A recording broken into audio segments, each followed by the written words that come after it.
অন্তঃস্থল থেকে কালিমাতুশ শুকর আদায় করে বলি আলহামদুলিল্লাহ। সম্মানিত মুসল্লিবৃন্দ, আমাদের আজকে নির্ধারিত আলোচ্য বিষয় সন্তানের প্রতি পিতামাতার দায়িত্ব বা অভিভাবকের দায়িত্ব ও কর্তব্য। সম্মানিত মুসল্লিবৃন্দ, এই দুনিয়া, এই পার্থিব জগৎ আমাদের জন্য পরীক্ষার ময়দান। দুনিয়ার সকল সম্পর্ক, সকল নিয়ামত, এমনকি আমাদের চক্ষু প্রীতিকর সন্তান সন্ততি, আমাদের প্রাণপ্রিয় সহায় সম্পত্তি, এক একটি আমাদের জন্য পরীক্ষা। সন্তান সন্ততির জন্য, সহায় সম্পত্তির জন্য আমরা কত পরিশ্রম করি, কত স্বপ্ন দেখি, কিন্তু আমরা কখনো ভেবে দেখেছি এই সন্তান সন্ততি হতে পারে দুনিয়াতে এবং আখেরাতে আমাদের জন্য সফলতার বাহন। আবার এই সন্তান সন্ততি হতে পারে পরকালে এবং দুনিয়াতে আমাদের জন্য ক্ষতির কারণ। আল্লাহ রাব্বুল আলামিন আমাদেরকে আগেই সতর্ক করে দিয়েছেন যেন আমরা মুমিন হিসাবে আমাদের সন্তানদের প্রতি, আমাদের সহায় সম্পত্তির ব্যাপারে সজাগ থাকি। এগুলিকে আমরা যেন পরীক্ষার পাত্র হিসাবে দেখি এবং এর সঠিক ব্যবহারের মাধ্যমে দুনিয়া এবং আখিরাতে সফলতা অর্জন করতে পারি। আল্লাহ সুবহানাহু ওয়া তাআলা সূরাতুত তাগাবুনের 15 নম্বর আয়াতে ইরশাদ করেন, ইন্নামা আমওয়ালুকুম ওয়া আওলাদুকুম ফিতনাহ, নিশ্চয়ই তোমাদের সম্পদ, তোমাদের সন্তান সন্ততি তোমাদের জন্য পরীক্ষা স্বরূপ। আল্লাহু ইনদাহু আজরুন আযীম, যারা পরীক্ষায় উত্তীর্ণ হতে পারবে, অর্থাৎ সন্তান সন্ততি এবং সহায় সম্পদ আল্লাহর রাহে ব্যবহার করতে পারবে, সন্তান সন্ততির সম্পদ ইসলামের বিরুদ্ধে ব্যবহার না করে যদি সঠিক খাতে ব্যবহার করতে পারি, আল্লাহু ইনদাহু আজরুন আযীম, আল্লাহর কাছে রয়েছে এই কারণে মহা প্রতিদান। সম্মানিত মুসল্লিবৃন্দ, এই আয়াতে আমরা দেখতে পাচ্ছি আল্লাহ সুবহানাহু ওয়া তাআলা সন্তান সন্ততিকে শুধুমাত্র আনন্দের মাধ্যম, বিনোদনের মাধ্যম হিসেবে সাব্যস্ত করেন নাই, বরং সন্তানকে আল্লাহ রাব্বুল আলামিন আমাদের আমানত সাব্যস্ত করেছেন। সুতরাং যারা এই আমানতের রক্ষণাবেক্ষণ করতে পারবে, যথাযথভাবে আমানতের দায়িত্ব পালন করতে পারবে, তারাই হবে সফলকাম। প্রক্ষান্তরে যদি আমানতের খিয়ানত হয়ে যায়, দায়িত্বে অবহেলা হয়ে যায়, তাহলে দুনিয়া এবং আখিরাতে আমরা ব্যর্থ হব, ক্ষতিগ্রস্ত হব। সূরাতুল মুনাফিকুনের 9 নম্বর আয়াত আল্লাহ রাব্বুল আলামিন ইরশাদ করেন, ইয়া আইয়ুহাল্লাযীনা আমানু লা তুলহিকুম আমওয়ালুকুম ওয়ালা আওলাদুকুম আন যিকরিল্লাহ, হে ঈমানদারগণ, তোমাদের সম্পদ, তোমাদের সন্তান সন্ততি যেন তোমাদেরকে বিমুখ না করে রাখে আল্লাহর স্মরণ থেকে, আল্লাহর জিকির থেকে। যদি আল্লাহর জিকির, আল্লাহর ইবাদত বন্দেগী, ইসলামী পথে চলার ক্ষেত্রে সন্তান সন্ততি এবং পরিবার পরিজন সম্পদ যদি প্রতিবন্ধক হয়ে দাঁড়ায়, তাহলে আল্লাহ সুবহানাহু ওয়া তাআলা ইরশাদ করেন, ওয়া মান ইয়াফআল যালিক, যদি বিষয়টি এমনই হয়, অর্থাৎ সন্তান সন্ততি এবং সম্পদ যদি আল্লাহর জিকির থেকে প্রতিবন্ধক হয়ে যায়, ফাউলাইকা হুমুল খাসিরুন, ওয়া মান ইয়াফআল যালিক ফাউলাইকা হুমুল খাসিরুন, যারা এমনটি করবে তারা অবশ্যই ক্ষতিগ্রস্ত হয়ে যাবে। সুতরাং দুনিয়া এবং আখিরাতের ধ্বংস, দুনিয়া এবং আখিরাতে ধ্বংস এবং অসফলতা থেকে বাঁচতে হলে অবশ্যই আমাদেরকে সন্তানের প্রতি সজাগ দৃষ্টি রাখতে হবে। আমাদের উপর যে দায়িত্ব ইসলামী শরীয়ত, আল্লাহ এবং তার রসুলের পক্ষ থেকে এসেছে, তার ব্যাপারে সজাগ থাকতে হবে এবং সেই দায়িত্ব যথাযথভাবে পালন করতে হবে।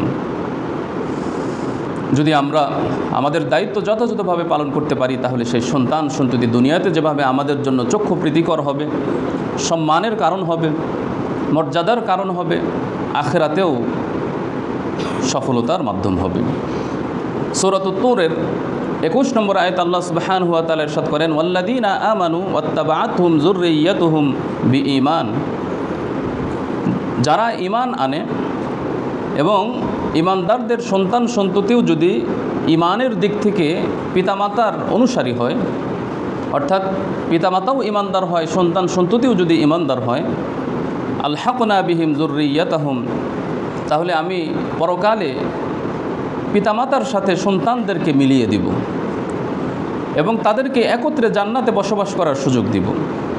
দুনিয়াতে যেভাবে তারা এক পরিবারভুক্ত হয়ে আনন্দে সুখে শান্তিতে একত্রে বসবাস করে আত্মিক তৃপ্তি লাভ করেছে, পরকালেও কিয়ামতের ময়দানে আল্লাহ রাব্বুল আলামিন সন্তানদেরকে পিতামাতার কাছে দিয়ে আত্মিক তৃপ্তি লাভ করার সুযোগ দিবেন, কারণ এটিও একটি নিয়ামত। এই নিয়ামত আল্লাহ রাব্বুল আলামিন পরকালে ওই সকল ব্যক্তিদেরকেই দিবেন যে সকল ব্যক্তিরা ঈমান এনেছে এবং ঈমানের দিক থেকে সন্তানদেরকে নিজেদের অনুসারী করার চেষ্টা করেছে, সঠিক পথে চলার জন্য চেষ্টা করেছে এবং সন্তানদেরকেও পরিচালিত করার চেষ্টা করেছে। তাদের ব্যাপারে আল্লাহ রাব্বুল আলামিন এই ঘোষণা দিয়ে বলেন যে আমি তাদের সন্তানদেরকে তাদের সাথে মিলিয়ে দিব। ওয়ামা আলাতনাহুম মিন আমালিহিম মিন শাই। কোনো কারণে কোনো সন্তান সন্ততির যদি আমলে ঘাটতি থাকে, কোনো কারণে পিতামাতার যদি আমলে ঘাটতি থাকে, তারপরেও সন্তান এবং পিতামাতা উভয়কে একই স্তরে উন্নীত করবেন, জান্নাতে মর্যাদা দিবেন। একজনের কারণে আরেকজনের আমলে বা প্রতিদানে কোনো ঘাটতি করবেন না।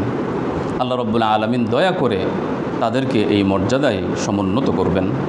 সুতরাং এই মর্যাদা আমরা তখনই পাব, আমাদের সন্তান সন্ততি এই মর্যাদায় তখনই ভূষিত হবে যখন ঈমানে আমলে নৈতিকতায় যখন আমরা একে অপরের অনুসারী হব, ইসলামের অনুসারী হতে পারব, ইসলামিক মূল্যবোধের অনুসারী হতে পারব, তখনই এই মর্যাদা লাভ করতে পারব। সূরাতুল কাহফের 46 নম্বর আয়াতে আল্লাহ সুবহানাহু ওয়া তাআলা ইরশাদ করেন, ওয়াল মালু ওয়াল বানুনা যিনাতুল হায়াতিদ দুনিয়া। সম্পদ, সন্তান সন্ততি দুনিয়ার শোভা। দুনিয়ার শোভা যেভাবে ক্ষণস্থায়ী হয়, প্রকৃতপক্ষে সম্পদ এবং সন্তান সন্ততিও ক্ষণস্থায়ী। এটি দুনিয়ার ছলনা, এটি পরকাল পর্যন্ত এবং পরকালের মর্যাদার স্থায়িত্বের ক্ষেত্রে কোনো প্রভাব তখন ফেলবে না যখন এগুলিকে সঠিক কাজে নেক আমলে আমরা ব্যবহার না করতে পারবো। পক্ষান্তরে সন্তান, আমাদের সম্পদ, এগুলিকে যখন স্থায়ী নেক আমলে পরিণত করতে পারবো, তাদেরকে সঠিক পথে পরিচালিত করে তাদেরকে আমাদের জন্য সাদকায়ে জারিয়া হিসাবে বানাতে পারবো, তখন এই সন্তান সন্ততি, এই সম্পদ পরকালে আমাদের নাজাতের মাধ্যম হয়ে যাবে। আল্লাহ তাআলা বলেন, ওয়াল বাকিয়াতুস সালিহাত। আর স্থায়ী নেক আমল খায়রুন ইনদা রাব্বিকা সাওয়াবা। আপনার রবের কাছে সওয়াবের দিক থেকে অনেক শ্রেষ্ঠ। ওয়া খায়রুন আমালা, এবং কাঙ্ক্ষিত বস্তুর দিক থেকে অনেক শ্রেষ্ঠতর। সুতরাং সন্তান সন্ততির সম্পদ যদি আমরা নেক আমলে পরিণত করতে পারি এবং সেই নেক আমল যদি আল্লাহর সন্তুষ্টির জন্য আমরা করতে পারি, তাহলে আল্লাহর সন্তুষ্টির এই আমলের প্রতিদান স্থায়ী হবে, এর কোনো ক্ষণস্থায়িত্ব নেই, বরং এটি পরকাল পর্যন্ত এবং পরকালের পর অসীম জগতের জন্য এই সন্তান সন্ততি আমাদের জন্য সুখের কারণ হবে। এজন্য সন্তানকে নেক আমলে পরিণত করতে হবে, পরিবার পরিজনকে নেক আমলে পরিণত করতে হবে, তারাও যেন আমাদের জন্য একটি নেক আমলের মাধ্যম। যদি আমরা তাদেরকে আমাদের নেক আমলের মাধ্যম বানাতে পারি, তাহলেই আমরা সফল কাম হব। আর যদি সন্তানদেরকে সঠিক দীক্ষা, নৈতিকতা, ধার্মিকতা শিক্ষা না দিয়ে কুপ্রবৃত্তির উপর তাদেরকে পরিচালিত করি, তাদেরকে নিজেদের ইচ্ছামতো জীবনযাপন করার সুযোগ দিয়ে দেই, তাহলে এর জবাবদিহিতা আমাদের জন্য অবশ্যই রয়েছেন। নবী করিম সাল্লাল্লাহু আলাইহি ওয়াসাল্লাম সহিহ বুখারীর 7138 নম্বর বর্ণনায় ইরশাদ করেন, আলা কুল্লুকুম রাঈন। শুনে রাখো, তোমরা সকলেই দায়িত্বশীল। শুনে রাখো, তোমরা সকলেই নিজ নিজ অবস্থানে দায়িত্ববান। ওয়া কুল্লুকুম মাসউলুন আন রাইয়াতিহি, এবং তোমাদের সকলকে তার দায়িত্ব সম্পর্কে জিজ্ঞাসা করা হবে। ফাল ইমামুল্লাযী আলান নাসি রাঈন। সুতরাং মানুষের উপর যে শাসক নিযুক্ত হয়েছেন, সেই প্রশাসক বা শাসক, তিনি তার প্রজাদের ব্যাপারে দায়িত্বশীল এবং তাকে সেই সম্পর্কে জিজ্ঞাসা করা হবে। ওয়ার রাজুলু রাঈন আলা আহলি বাইতিহি। পুরুষ তার সংসারের ব্যাপারে, তার পরিবারের ব্যাপারে দায়িত্বশীল, তাকে সে সম্পর্কে জিজ্ঞাসা করা হবে। ওয়াল মারআতু রাঈয়াতুন আলা আহলি বাইতি যাওজিহা। এবং স্ত্রী তার সংসারের, অর্থাৎ তার স্বামীর সংসার এবং সন্তান সন্ততির ব্যাপারে দায়িত্বশীল, এবং তাকে ওয়াহিয়া মাসউলাতুন আনহুম, তার দায়িত্ব সম্পর্কে জিজ্ঞাসা করা হবে। দাস গোলাম তার মুনিবের সহায় সম্পত্তি সংরক্ষণের ব্যাপারে দায়িত্বশীল, ওয়াহুয়া মাসউলুন আনহুম, তাকে তার দায়িত্ব সম্পর্কে জিজ্ঞাসা করা হবে। আলা, শুনে রাখো, ফাকুল্লুকুম রাঈন, তোমরা সকলেই নিজ নিজ অবস্থানে দায়িত্বশীল, জিম্মাদার। ফাকুল্লুকুম মাসউলুন আন রাইয়াতিহি, এবং তোমাদের সকলকে তার দায়িত্ব সম্পর্কে জিজ্ঞাসা করা হবে। সম্মানিত মুসল্লিবৃন্দ, তাহলে বোঝা গেল প্রত্যেকেই আমরা দায়িত্ববান। পরিবারের ক্ষেত্রে পরিবারের কর্তা হিসেবে আমার দায়িত্ব আছে পরিবারকে সঠিক পথে পরিচালিত করার জন্য এবং সন্তান সন্ততিকে সঠিক পথে পরিচালিত করার জন্য। এই দায়িত্ব আমাদেরকে অবশ্যই পালন করতে হবে, এটি অপরিহার্য দায়িত্ব। এই দায়িত্ব থেকে অবহেলা করার বা দূরে সরে থাকার কোনো সুযোগ নেই। সম্মানিত মুসল্লিবৃন্দ, আমরা বুঝতে পারলাম যে সন্তান সন্ততি আমাদের জন্য আনন্দের উৎস, চক্ষু প্রীতিকর। কিন্তু সত্যিকারের আনন্দের উৎস, বিনোদনের উৎস কখন হবে? যখন এই সন্তান তাদেরকে সঠিক পথে পরিচালিত করে পরকালে আমরা এর সুফল পাব। তখনই সন্তানের সত্যিকারের যে আনন্দের উৎস সেটি আমরা অনুধাবন করতে পারব। এজন্য আমাদের কতিপয় দায়িত্ব আছে, সেই দায়িত্বগুলো আমাদের পালন করতে হবে। সর্বপ্রথম, সন্তান সন্ততি যদি নেককার করতে চায়, এর জন্য নেককার পিতামাতা খোঁজা, অর্থাৎ নিজের সন্তানদেরকে যদি আমরা বিবাহ দিতে চাই তাহলে নেককার কনে অথবা বরকে খুঁজে বের করতে হবে। কারণ মূল যদি সঠিক না হয়, সৎ না হয়, তাহলে তার শাখাও সৎ হওয়ার আশা করা যায় না। আমরা নিজেরা, অর্থাৎ আমি পিতা আমি মাতা, আমরা নিজেরা যদি সৎ না হই, সঠিক পথ আমরা বেছে না নেই এবং মন্দ পথ পরিহার না করি, তাহলে আমাদের সন্তানদের থেকে আমরা কিভাবে আদর্শ কামনা করতে পারি? এজন্য সর্বপ্রথম দায়িত্ব হলো সন্তানের জন্য যোগ্য পিতামাতা, অর্থাৎ সঠিক এবং আদর্শবান বর কনে বাছাই করা এবং তাদেরকে বিবাহ বন্ধনে আবদ্ধ করা। শুধুমাত্র পাত্রপাত্রীর ব্যক্তিগত আনন্দ, তৃপ্তি ও জাগতিক সুবিধাদির প্রতি লক্ষ্য না দিয়ে আগত প্রজন্মের কল্যাণের প্রতি লক্ষ্য রেখে বিবাহের পাত্র নির্ধারণ করা উচিত। যখন নেককার সন্তান সন্ততিকে আমরা বিবাহ বন্ধনে আবদ্ধ করতে পারব, আগত প্রজন্মের কল্যাণের দিকে খেয়াল করে যখন আমরা নেককার পিতামাতাকে বাছাই করতে পারব, তখন আগত প্রজন্মও নেককার হবে, আদর্শবান হবে। যখন বিবাহ বন্ধন হয়ে যাবে, বিবাহ সম্পন্ন হয়ে যাবে, তখন পিতামাতার দায়িত্ব হচ্ছে আল্লাহর কাছে দোয়া করতে থাকা, নিজেরাও নেক আমল করতে থাকা, আল্লাহর কাছে নেককার সন্তানের জন্য দোয়া করতে থাকা। যেমন ইব্রাহিম আলাইহিস সালাতু ওয়াস সালাম দোয়া করেছিলেন, রব্বি হাবিলি মিনাস সালিহিন, হে আমার রব, আপনি সালেহ, নেককার, সৎকার একজন সন্তান দান করুন। যেমনিভাবে হযরত জাকারিয়া আলাইহিস সালাতু ওয়াস সালাম সন্তানের জন্য দোয়া করেছিলেন, রব্বি হাবিলি মিন লাদুনকা যুররিয়াতান তাইয়্যিবাহ ইন্নাকা সামিউদ দুআ, হে আমাদের রব, আপনি আমাকে আদর্শবান পবিত্র সন্তান সন্ততি দান করুন, নিশ্চয়ই আপনি আমার দোয়া শ্রবণকারী, আপনি আমার দোয়াকে কবুল করুন। এভাবে জাকারিয়া আলাইহিস সালাতু ওয়াস সালাম তিনি নেককার সন্তানের জন্য দোয়া করেছেন। এজন্য নেককার সন্তানের জন্য দোয়া করতে থাকা এটিও আমাদের একটি দায়িত্ব। যখন গর্ভে সন্তান এসে যাবে, তখন গর্ভ অবস্থায় মায়ের কতিপয় করণীয় আছে। প্রথমত, যেন এই গর্ভস্থ সন্তান সঠিকভাবে গর্ভে বেড়ে উঠতে পারে, এজন্য সে স্বাস্থ্যের প্রতি যত্নবান হবে, প্রয়োজনে চিকিৎসকের পরামর্শ মোতাবেক সতর্কতার সাথে জীবনযাপন করবে, নীরবে নিভৃতে থাকার চেষ্টা করবে।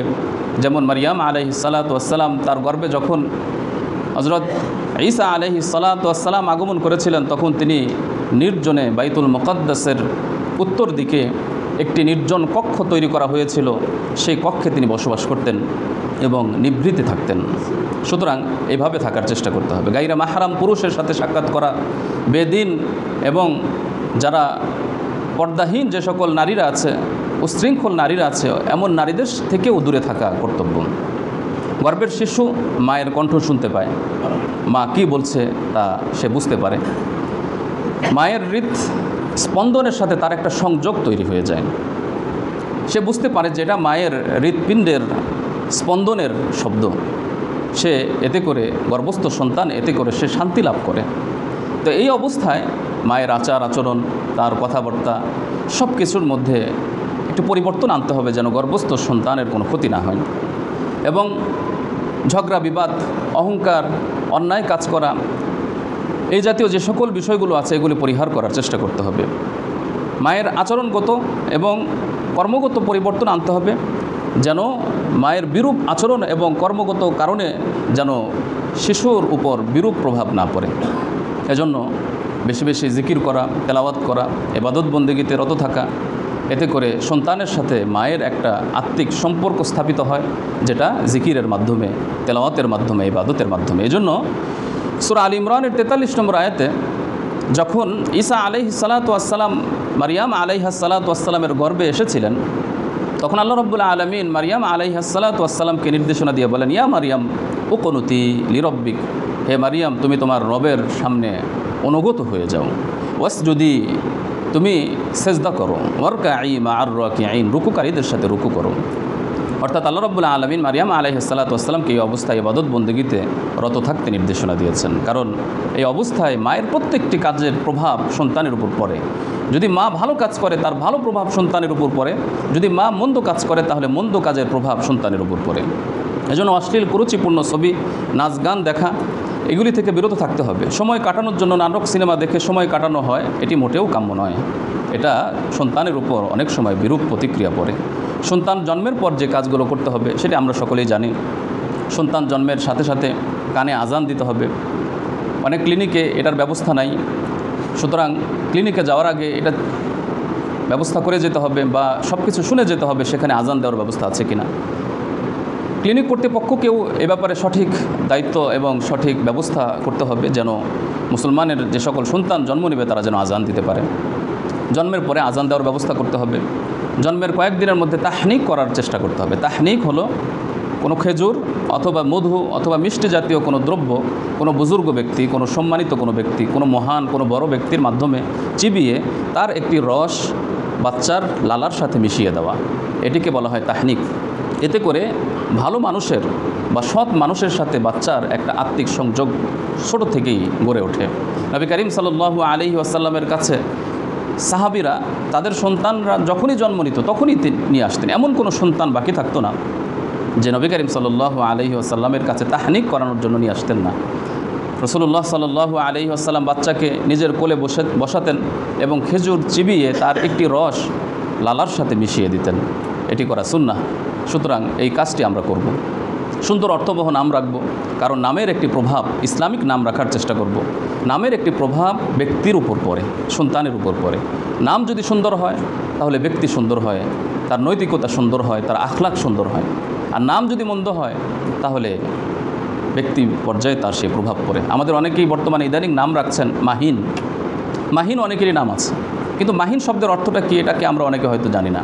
কোরআনুল কারিমে শব্দ এসেছে মাহিন, কিন্তু মাহিন কোরআনে থাকলেই যে সুন্দর হবে বিষয়টি তো তা না। কোরআনুল কারিমে তো ফেরাউনের নাম আছে, ওয়ালাদুজ্জিনা, এটা আরবি একটা শব্দ, অর্থ কি? জারজ সন্তান। এখন কেউ যদি বলে ওয়ালাদুজ্জিনা নাম রাখবো তাহলে তো এটা হবে না। অর্থের দিকে খেয়াল করে নাম রাখতে হবে। মাহিন শব্দের অর্থ হলো নিকৃষ্ট। আল্লাহ রাব্বুল আলামিন মানব সৃষ্টির প্রক্রিয়ার আলোচনা করতে গিয়ে বলেন যে আমি তাকে নিকৃষ্ট পানি দিয়ে অর্থাৎ বীর্য থেকে, শুক্রকীট থেকে সৃষ্টি করেছি। সুতরাং মাহিন অর্থ নিকৃষ্ট। এ জাতীয় মন্দ নাম থেকে আমাদের বেঁচে থাকতে হবে। সুন্দর অর্থবোধক নাম, নবীদের নাম, রাসূলুল্লাহ সাল্লাল্লাহু আলাইহি ওয়াসাল্লামের অনেক নাম আছে। আল্লাহ রাব্বুল আলামিনের গুণবাচক নাম, তার সাথে আব্দ শব্দ ব্যবহার করে এই নামগুলো আমরা রাখতে পারি। হাদিসে এসেছে রাসূলুল্লাহ সাল্লাল্লাহু আলাইহি ওয়াসাল্লাম বলেন সবচেয়ে উত্তম নাম হলো আব্দুল্লাহ, আব্দুর রহমান। এটি হলো সবচেয়ে উত্তম নাম। সুতরাং এই নামের প্রতি আমরা সজাগ দৃষ্টি রাখব। 2 বছর পর্যন্ত মা দুধ পান করাবে, এটাও একটা দায়িত্ব। এরপর যখন 2 বছর পাড়ি দিবে সন্তান যখন শৈশবে পদার্পণ করবে, কৈশোরে পদার্পণ করবে, মূলত শৈশবে এবং কৈশোরে সন্তানদেরকে নৈতিক, ধর্মীয় এবং শিষ্টাচারমূলক শিক্ষা দেওয়া পিতামাতার মূল দায়িত্ব। পিতামাতার জন্য সন্তানদেরকে তরবিয়ত করার, সঠিক শিক্ষা দীক্ষা দেওয়ার মূল সময় কখন? সেটি হলো শৈশবকাল এবং কৈশোরকাল। কোনো ব্যক্তি যদি এই শৈশবকাল এবং কৈশোরকালে দায়িত্ব অবহেলা করে তাহলে প্রকৃতপক্ষে কোরআন এবং হাদিসে যে জবাবদিহিতার কথা বলা হয়েছে সেটি মূলত এই সময়ের কথাই। এই সময়ের মধ্যে যারা অবহেলায় দিনাতিপাত করবে, সন্তানদেরকে সঠিক শিক্ষা দীক্ষা, শিষ্টাচার, নৈতিকতা শিক্ষা দিবে না, তাদেরকে আল্লাহ রাব্বুল আলামিন কিয়ামতের ময়দানে জিজ্ঞাসা করবেন। পক্ষান্তরে সন্তান যদি বড় হয়ে যায় তখন তো সন্তানের উপর কর্তৃত্ব থাকে না। সন্তানদেরকে সঠিক শিক্ষা দেওয়ার জন্য সন্তানের উপর কর্তৃত্ব থাকা জরুরি। আর এই কর্তৃত্ব শৈশবকালেই থাকে। পাশাপাশি সন্তান পিতামাতার এবং আপনজনের অনুকরণ প্রিয় হয়। আপনি পিতা, আপনি যা করবেন দেখবেন আপনার দেখা দেখি সন্তানও তাই করছে। এই অনুকরণ প্রিয়তা কখন পর্যন্ত থাকে? যখন তার শৈশবকাল থাকে, যখন তার কৈশোরকাল থাকে। বিশেষজ্ঞগণ বলেন যে এর উত্তম সময় হচ্ছে 7 থেকে 14 বছর। সন্তানের 7 থেকে 14 বছর এটি হলো শিক্ষা দীক্ষা, নৈতিকতা, ধার্মিকতা ইত্যাদি শিষ্টাচার শিক্ষা দেওয়ার উপযুক্ত সময়। এই সময়গুলোতে সে বোঝে, সে শোনে, অনুকরণ করে এবং সে মনে রাখার চেষ্টা করে। অতএব শৈশবকালে এবং কৈশোরকালে আমাদেরকে সজাগ দৃষ্টি রাখতে হবে, দায়িত্বপূর্ণ আচরণ করতে হবে, দায়িত্বে অবহেলা কখনোই কাম্য হবে না। আল্লাহ সুবহানাহু ওয়া তাআলা কোরআনুল কারীমে সূরাতুত তাহরীমের 6 নম্বর আয়াতে ইরশাদ করেন, ইয়া আইয়ুহাল্লাযীনা আমানু কু আনফুসাকুম, হে ঈমানদারগণ তোমরা নিজেরা নিজেদেরকে জাহান্নামের আগুন থেকে বাঁচাও, ওয়া আহলিকুম এবং তোমাদের পরিবার পরিজনকে জাহান্নামের আগুন থেকে বাঁচাও। আল্লামা ইবনে কাসির রহমতুল্লাহ আলাইহি এই আয়াতের ব্যাখ্যায় বলেন, অর্থাৎ সন্তান সন্ততি পরিবারের মধ্যে অন্তর্ভুক্ত গুরুত্বপূর্ণ একটি অংশ। সুতরাং পরিবারকে জাহান্নাম থেকে বাঁচানোর অর্থ হলো সন্তানদেরকেও জাহান্নাম থেকে বাঁচাও। আর এর উপযুক্ত সময় হলো বালেগ হওয়ার আগ পর্যন্ত, সন্তান সন্ততি প্রাপ্তবয়স্ক হওয়ার আগ পর্যন্ত হলো এর উপযুক্ত সময়। সন্তান সন্ততি যখন প্রাপ্তবয়স্ক হয়ে যাবে তখন এই দায়িত্ব আর থাকবে না, অর্থাৎ শৈশবকালের যেরকম দায়িত্ব এরকম দায়িত্ব আর থাকবে না। এজন্য বালেগ হওয়ার আগ পর্যন্ত, সন্তান সন্ততি প্রাপ্তবয়স্ক হওয়ার আগ পর্যন্ত তাকে ধর্মীয় এবং নৈতিক বিভিন্ন শিক্ষা দীক্ষা দিতে হবে। মানুষের সাথে কিভাবে আচরণ করতে হবে, ঠিক তেমনিভাবে সুন্দর আচরণ করার কী উপকারিতা, ইবাদত বন্দেগী, নামাজ, সালাত, যাকাত ইত্যাদি কী, ঠিক তেমনিভাবে কোরআন তেলাওয়াত, শিক্ষা দীক্ষা, আরবি শিক্ষা, কোরআন শিক্ষা, এগুলির উপযুক্ত সময় হলো এই শৈশবকাল। এজন্যই নবী করিম সাল্লাল্লাহু আলাইহি ওয়াসাল্লাম ধর্মীয় এবং নৈতিক বিষয়ে শিক্ষাদানের ক্ষেত্রে রাসূলুল্লাহ সাল্লাল্লাহু আলাইহি ওয়াসাল্লাম কঠোর হতে নির্দেশ দিয়েছেন। কখন? যখন বাচ্চারা শৈশবকালে থাকে। যেমন আবু দাউদের একটি হাদিস 495 নম্বর বর্ণনা, নবী করিম সাল্লাল্লাহু আলাইহি ওয়াসাল্লাম ইরশাদ করেন, মুরু আওলাদাকুম বিসসালাহ ওয়া হুম আবনাউ 7 সিনিন, তোমরা তোমাদের সন্তানদেরকে নামাজের নির্দেশ দাও। কখন? যখন তাদের বয়স 7 বছর হয়। তাহলে বোঝা গেল 7 বছর সন্তানদেরকে নৈতিক, ধর্মীয়, ঈমান, আমল এবং শিষ্টাচার শিক্ষা দেওয়ার উপযুক্ত সময়। রাসূলুল্লাহ সাল্লাল্লাহু আলাইহি ওয়াসাল্লাম ইরশাদ করছেন, সন্তানের বয়স যখন 7 হয় তখন তাদেরকে নামাজের নির্দেশ দাও। ওয়াদরিবুহুম আলাইহা ওয়া হুম আবনাউ 10 সিনিন, নামাজে অবহেলা দেখছো অথচ তার বয়স 10 বছর হয়ে গিয়েছে, তাকে প্রহার করো, শাসন করো। ওয়া ফাররিকু বাইনাহুম ফিল মাদাজি', প্রয়োজনে তাদের বিছানাকে পৃথক করে দাও, শাসন করো, কেন নামাজ পড়ছো না? রাসূলুল্লাহ সাল্লাল্লাহু আলাইহি ওয়াসাল্লাম 10 বছর বয়সে কঠোর হতে নির্দেশ দিয়েছেন, অথচ 10 বছর বয়সে একটি ছেলে তো বা সন্তান তো বালেগ হয় না। বালেগ হওয়ার পর না তার উপর দায়িত্ব আসে। কেন এই কথা বলেছেন? এজন্য এই কথা বলেছেন যে বালেগ হওয়ার পর ইসলামের কোনো অনুশাসন যেন আমার সন্তান সন্ততি থেকে দূরে সরে না যায় বা তারা যেন পরিহার না করে। ইসলামের প্রত্যেকটি অনুশাসন যেন বালেগ হওয়ার সাথে সাথেই শুরু করতে পারে। এজন্য রাসূলুল্লাহ সাল্লাল্লাহু আলাইহি সাল্লাম বালেগ হওয়ার আগ থেকে সজাগ দৃষ্টি রাখতে নির্দেশ দিয়েছেন। এজন্য ঈমান, আকীদা, নামাজ, ইবাদত বন্দেগী, আখলাক, চরিত্র ইত্যাদি গঠন করার জন্য আমাদের উপযুক্ত সময় হচ্ছে এই শৈশবকাল এবং কৈশোরকাল। যদি আমরা শৈশবকাল এবং কৈশোরকালে আমরা আমাদের ব্যস্ততার সময় থেকে কিছু সময় বের না করে তাদেরকে আমরা নৈতিকতা শিক্ষা না দিতে পারি, তাহলে সন্তানেরা একসময় হীনমন্যতায় ভুগবে, তারা উদ্ভ্রান্ত হয়ে যাবে, তারা অনাদর্শিক ভ্রান্ত পথ বেছে নেবে। বড় হওয়ার পর যখন দেখবেন যে সন্তান মাদকাসক্ত হয়ে গিয়েছে, ইসলাম থেকে বিমুখ হয়ে গিয়েছে, নাস্তিক হয়ে গিয়েছে, আল্লাহ এবং রসুলের বিরুদ্ধে কথা বলছে, তখন হাজারো কান্নাকাটি করে কোনো উপায় খুঁজে পাওয়া যাবে না এবং এর দায় সম্পূর্ণরূপে আমাদেরকে নিতে হবে। আমরা ঐশীর ঘটনা জানি।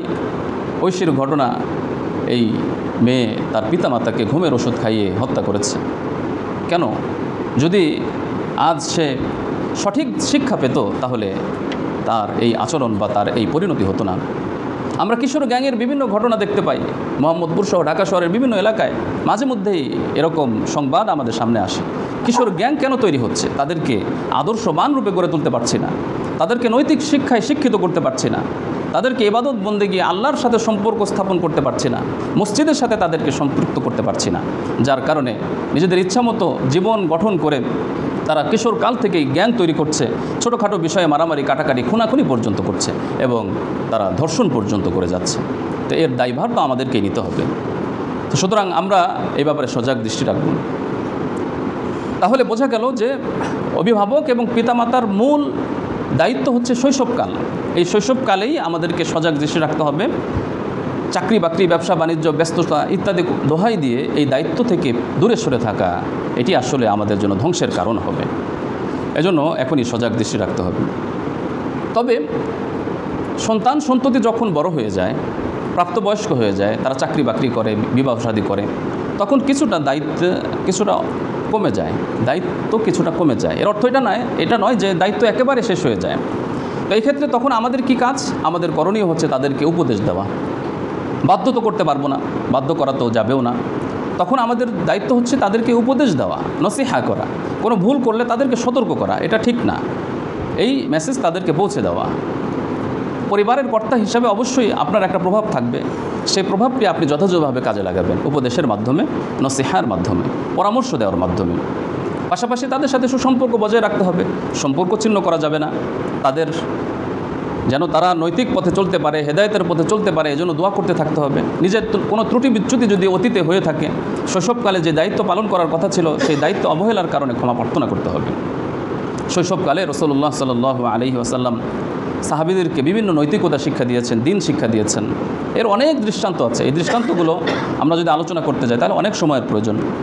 ওমর ইবনে আবি সালামা বলেন যে রাসূলুল্লাহ সাল্লাল্লাহু আলাইহি সাল্লামের কাছে আমি ছোটোকাল থেকেই লালিত পালিত হয়েছি। আমি যখন একসাথে খাবার খেতে বসতাম, আমি ডান দিক থেকে, বাম দিক থেকে, সামনের দিক থেকে বিসমিল্লাহ ছাড়া যখন তখন অনেকের হাত দেওয়ার আগেই আমি সবার আগে হাত দিয়ে খাবার নিতাম। রাসূলুল্লাহ সাল্লাল্লাহু আলাইহি ওয়াসাল্লাম আমাকে আদব শিক্ষা দিয়েছেন। সহিহ মুসলিমে এই হাদিসটি এসেছেন। রাসূলুল্লাহ সাল্লাল্লাহু আলাইহি ওয়াসাল্লাম বলেন, ইয়া গোলাম সাম্মিল্লাহ, হে প্রিয় বৎস, হে ছেলে, তুমি খাবার খাচ্ছ অথচ বিসমিল্লাহ পড়ছো না। বিসমিল্লাহ পড়ো। ওয়াকুল বিয়ামিনিক, তুমি বাম হাত দিচ্ছ, বাম হাত দিও না, তুমি ডান হাত দিয়ে খাও। ওয়াকুল মিম্মা ইয়ালিক, আর সকলে যখন একসাথে খাওয়া হয় তখন একটি আদব হলো নিজের সাইড থেকে খাওয়া, অপরজন পাশে যিনি বসেছেন তার অংশ থেকে না খাওয়া। শিশুরা এটা তো বোঝে না। রাসূলুল্লাহ সাল্লাল্লাহু আলাইহি ওয়াসাল্লাম বললেন, ওয়াকুল মিম্মা ইয়ালিক, তুমি তোমার পাশ দিয়ে খাও, তোমার সাইড থেকে খাও। ঠিক তেমনিভাবে এরকম আরও অনেক হাদিস আছে। রাসূলুল্লাহ সাল্লাল্লাহু আলাইহি ওয়াসাল্লাম মিথ্যা সন্তানদের সাথে বলতে, মিথ্যা ওয়াদা দিতে নিষেধ করেছেন। আবু দাউদের হাদিসে এসেছে, আব্দুল্লাহ ইবনে আমের তিনি বলেন যে একবার রাসূলুল্লাহ সাল্লাল্লাহু আলাইহি ওয়াসাল্লাম আমাদের গৃহে এসেছেন, আর মা আমাকে ডেকে বললেন যে হে আব্দুল্লাহ, আসো আসো, তোমাকে একটা জিনিস দিব। হাত মুষ্টি করে দেখালেন এবং বললেন, আমরা সাধারণত অনেক সময় ধোঁকা দেওয়ার জন্য এটা করে থাকি।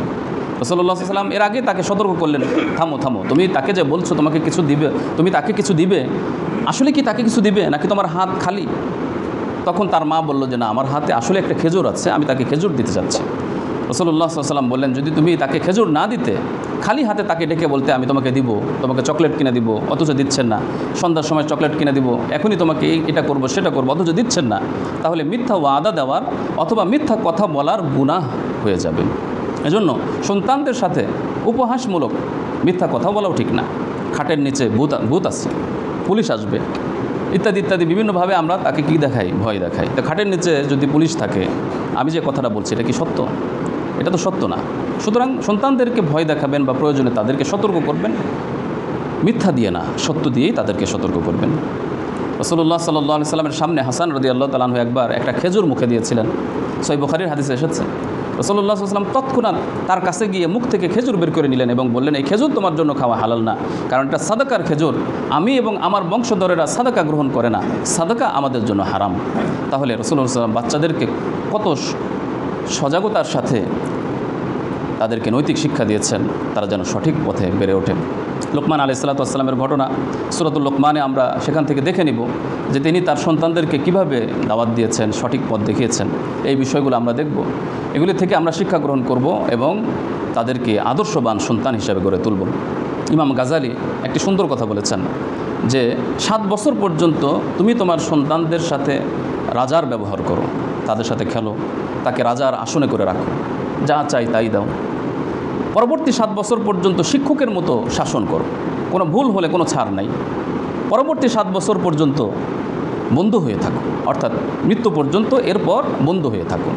প্রথম 7 বছর রাজার আসনে রাখো, পরবর্তী 7 বছর শিক্ষকের মতো কঠোর হও, পরবর্তী 7 বছর এবং জীবন মৃত্যু পর্যন্ত তার সাথে বন্ধু হয়ে সুন্দর আচরণ করে থাকো।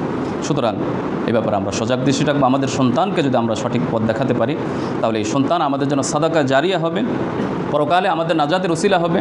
হাদিসে এসেছে, ইবনে মাজার হাদিস, রাসূলুল্লাহ সাল্লাল্লাহু আলাইহি ওয়াসাল্লাম বলেন যে এক ব্যক্তিকে পরকালে তার আমল নামায় অনেক আমল দেওয়া হবে, অথচ ওই ব্যক্তি বলবে যে হে আল্লাহ, আমি তো এত আমল করি নাই, আমি তো আমার আমল সম্পর্কে জানি, আমি এত আমল কোথায় পেলাম, এত মর্যাদা কোথায় পেলাম?